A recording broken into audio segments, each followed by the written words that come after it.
Hello, friends. So today, let's talk about portals for research portfolio. We will start with the three commonly used ones: ORCID, Google Scholar, and ResearchGate. All these three are important. They have their own advantages and disadvantages, but it is important that we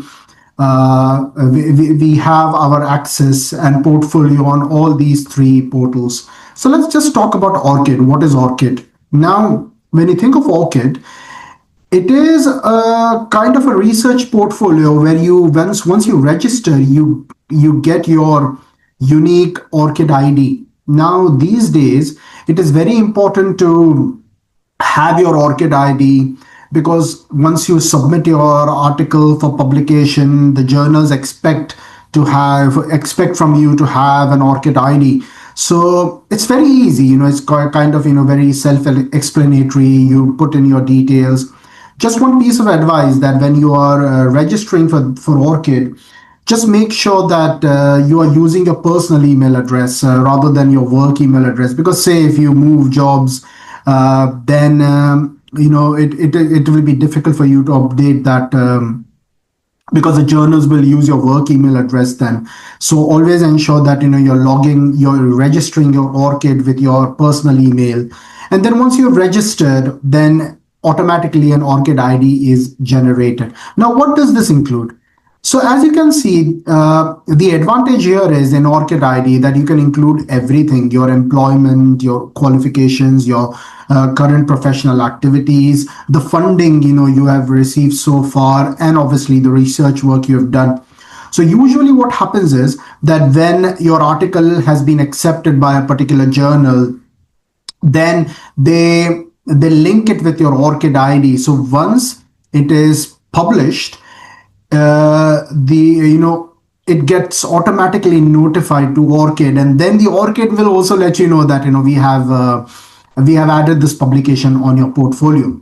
So usually what happens is that when you do this, you can see you can generate the list of work you've done, and then there is a printable version as well, where you click this and then you can share it with anyone.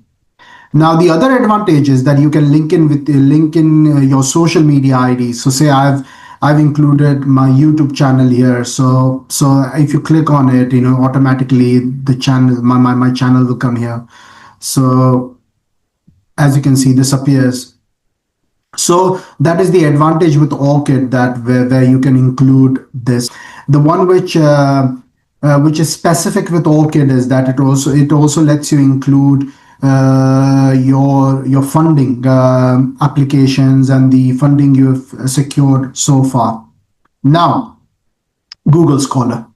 Now, Google Scholar is another way of maintaining your research portfolio. So it's through your Google, through your Gmail, you register, and then once you open the Google Scholar, you click on My Profile, and then you can see the work you've done. So once your articles are published, it automatically comes on Google Scholar. Now, so the advantage with Google Scholar is, let's have a look at this section, because this is something which is important.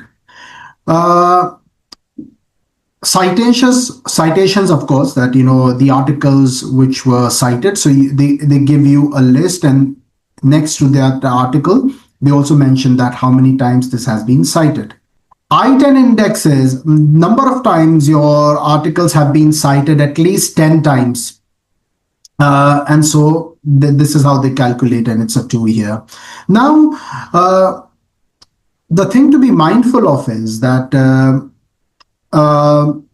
obviously Google Scholar is,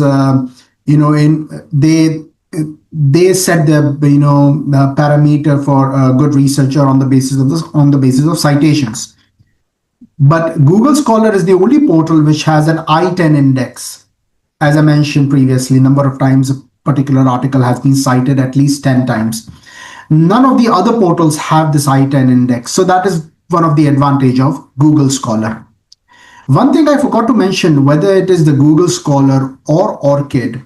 So as you can see, This article of mine, this has a preprint publication, so it comes automatically on ORCID, and so is with the Google Scholar. So there is a preprint. This is a preprint article, and this has been mentioned in Google Scholar. So that is the advantage as well, and even in ResearchGate, which we will talk about next. Now, ResearchGate. ResearchGate is another portal where you can demonstrate your skills as a researcher in the form of your portfolio. If I click on my picture here, there is your profile. And if you look at the profile here, it shows you these bits. Now, here also you can see the entire list. So say if I'm clicking on my latest articles, so if I click on it, this is what it shows. The research interest score, which I will talk about, recommendations, number of reads and citations. It has not been cited yet. So you can upload, or it automatically gets uploaded if it is linked in with the. Sometimes these ResearchGate collaborate with the journals. So if your article is published in that particular journal, they automatically upload it on ResearchGate, but it doesn't happen very often because they don't have tie-ups with every journal. So that will only get uploaded here if they have a tie-up with the journal. But then if it's an open access journal, you can download it and you can keep it one over here as well on ResearchGate. Now, what is the advantage of ResearchGate? Obviously, they put the H index, they put the number of citations. And again, just to give you a comparison, this is on ResearchGate, it's mentioned that I've got 17 citations, and on Google Scholar, it is 23, right? Now, both, again, as you can see, if you look at here, it is 17 and here it's 23. So there is a difference of 6, which is actually kind of significant. So which one would you rely on? The thing is, it's not, and that is where I'm not saying that which one is accurate, which one is not, and I'm not comparing in with regards to the citations. What is important here is, and which I find very useful, is the research interest score. So if you look into the ResearchGate portal, if you look at the researchers you are following, even they may have more citations than what you have, but their research interest score will be lower than yours. Now, why is that? The reason is this research interest score in ResearchGate, it is not based on the number of citations you have. It includes factors, citations, yes, but it also includes that how many times your articles have been read. So it is number of reads. Number 3, it is about how many times your articles have been recommended or have been followed. So how many times your article was followed or recommended or cited or read. It calculates all this, and then they generate the research interest score. And this is what you can see. So, and if you compare it, so as I said, if you compare it with other authors, maybe they may have more citations, but their research interest score would be low due to various factors. And that is the advantage you get with ResearchGate, that they are not heavily dependent on citations. And this research score could also be a good indicator of the work you have done so far. So in a nutshell, I think it's important to have portfolios on all three. It has some subtle variations and certain key indicators which is specific for these portals. So I think it's important that we have, if you are very active in research, it's important to register in all these 3 portals, and then you can share all your portfolio from all these 3 websites to anyone you want to share with.